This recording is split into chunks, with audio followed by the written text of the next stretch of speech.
At 3:40 a.m., 300 feet above the Corps' hills, a missile whizzed by, narrowly missing an airborne object.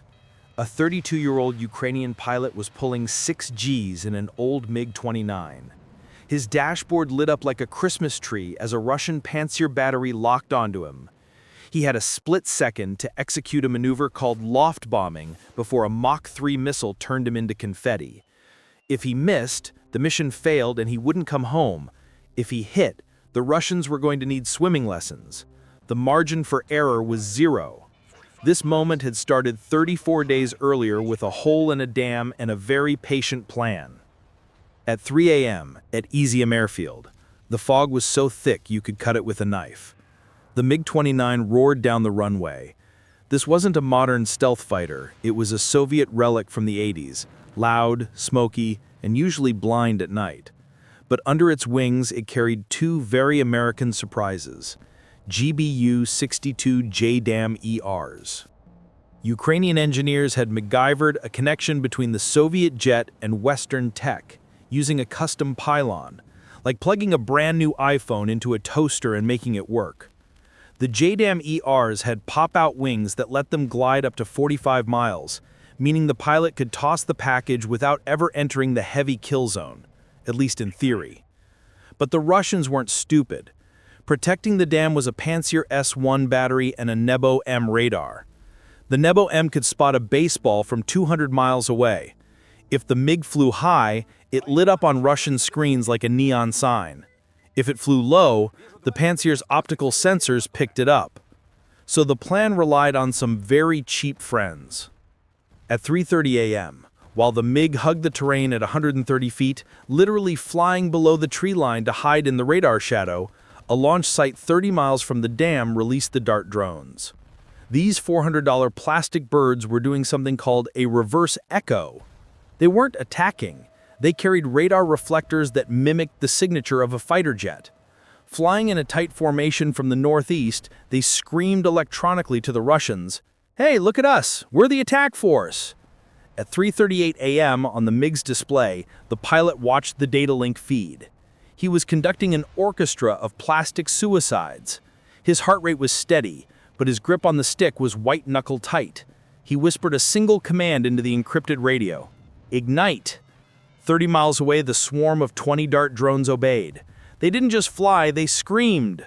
Each drone activated a localized repeater, blasting out a radio frequency signature that mimicked the radar cross-section of a fighter jet. To the Russian radar operator in the Pantsir-S1 command truck, reality glitched. 1 second, his scope was clear. The next, 20 distinct high-speed targets materialized from the northeast. It looked like the entire Ukrainian Air Force had just teleported onto his doorstep. The operator froze for a heartbeat. This was the reverse echo at work.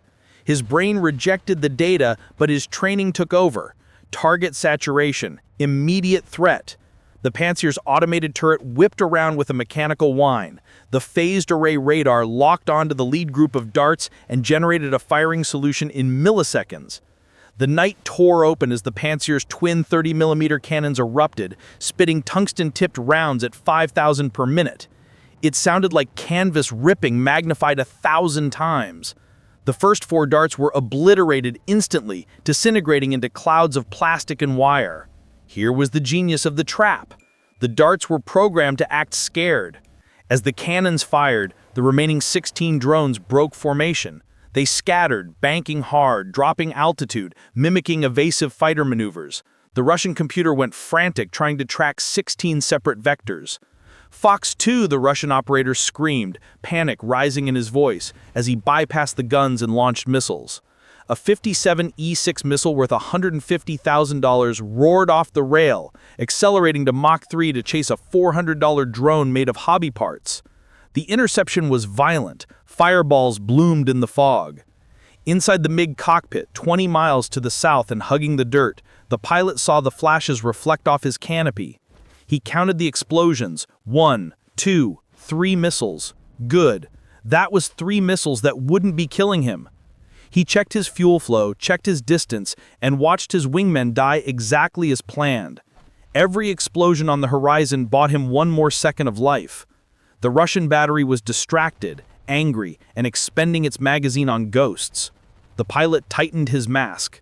The sky to the northeast was a meat grinder of tracers and burning lithium batteries. The echo chamber was deafening. The Pantsir was screaming at the wrong enemy, and the MiG was still ghosting through the dark, waiting for the magazine to run dry. The Pantsir was relentless, a machine built for this exact scenario, or so the Russians believed. The autocannons traversed again, tracking a pair of darts trying to loop over the tree line. The 30mm shells found them. The drones vanished in puffs of sparks and debris, their radar emitters silenced mid-scream. 10 drones down, 10 left. The remaining darts dove erratically. They were running on simple code, but to the Russian operator sweating in his booth, they looked like pilots fighting for their lives. He fired another missile, then another, burning through his ready rack ammunition like there was no tomorrow. Inside the MiG, the pilot watched contacts disappear from his data link one by one. 17, 18, 19. Dart 20, the last survivor of the suicide squad, was programmed to pull a steep climb. It mimicked a bombing run to draw the final ounce of attention. The Pantsir took the bait. The turret elevated. The cannons roared one last sustained burst. Dart 20 was vaporized. For a second, silence returned to the valley. The sky was empty, and the radar scope in the Russian truck cleared. The operator exhaled, adrenaline dumping out of his system. He thought he had just repelled a massive air raid. He thought he had won. Missiles depleted and cannons overheating, he had no idea he had just passed the test but failed the exam. In the cockpit, the Ukrainian pilot saw the last green dot vanish. The stage was clear. The echo had faded. Now came the voice. He pushed the throttle forward. The engines woke up. It was showtime. The smoke from the first wave hadn't even cleared when the Russian operator's nightmare rebooted. Suddenly, the radar screamed again, but not from the northeast. This time, 10 contacts lit up from the completely opposite direction, the northwest. And these weren't acting like the suicidal darts. These signals were moving faster, smarter. Inside the Russian command truck, the operator, a 22-year-old sergeant named Ivan, was already shaking. "Engage," his commander barked. Ivan's fingers danced across the fire control panel as he designated the first pair of drones. The Pantsir shuddered as 2 missiles leapt from the rails, accelerating to Mach 3 in the blink of an eye. The lead drones Phantom 1 and Phantom 2 never stood a chance. The missiles didn't need to hit them directly. Proximity fuses detonated 10 meters out, sending a cone of tungsten shrapnel through the air. The drones were shredded instantly, turning into balls of fire and carbon fiber that tumbled into the dark forest below. Seeing the lead pair die, the remaining 8 drones executed a pre-programmed split. 4 banked hard left, 4 banked hard right, a starburst maneuver designed to overload the targeting computer. Ivan cursed as the targeting reticle jumped between diverging groups. He chose the left group and fired 2 more missiles. Phantom 3 dove, baiting a missile into the timber and surviving. Phantom 4 wasn't so lucky. It caught a warhead and disintegrated. 6 drones were left, now inside the missile dead zone. Ivan switched to guns. The 30mm cannons roared. Phantom 5 evaporated instantly in the stream, and Phantom 6 tried a barrel roll, but the tracers sawed it in half before it hit the mud. 4 drones remained, 2,000 feet out and closing fast. Ivan swung the turret back to the left. The hydraulics whined in protest. Phantom 3 and Phantom 7 were weaving wildly, crossing paths to confuse the optical tracker. Ivan gritted his teeth, adrenaline flooding his veins, and clamped down on the trigger. The cannons roared. He caught Phantom 7 in a crossfire. The drone lost a prop, spiraled wildly, and crashed into the dam's concrete face. But Phantom 3 was a ghost. It dipped under the stream of fire, flying so low it kicked up spray from the reservoir. At 1,000 feet out, Ivan screamed in frustration. He depressed the guns, aiming almost at his own feet, and fired a long, desperate burst. Tracers churned up the water, chasing the drone. Finally, a single round clipped the motor. Phantom 3 cartwheeled into the water, skipping like a stone before sinking. Ivan exhaled.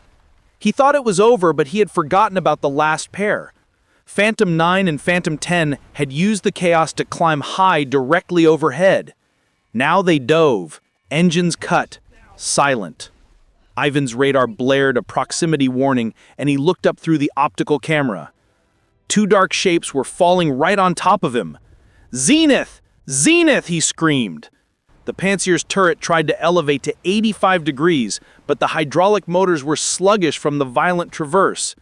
He stared at death falling from the sky, with no angle for missiles. He jammed the trigger for the autocannon, spraying rounds wildly into the vertical darkness, praying for a miracle. And that was when the trap snapped shut. While Ivan was staring straight up, fighting for his life against two plastic toys, he completely missed the real monster rising from the south. 4 miles away, the MiG-29 broke its silence. The pilot slammed the throttle past the detent. Twin Klimov engines ignited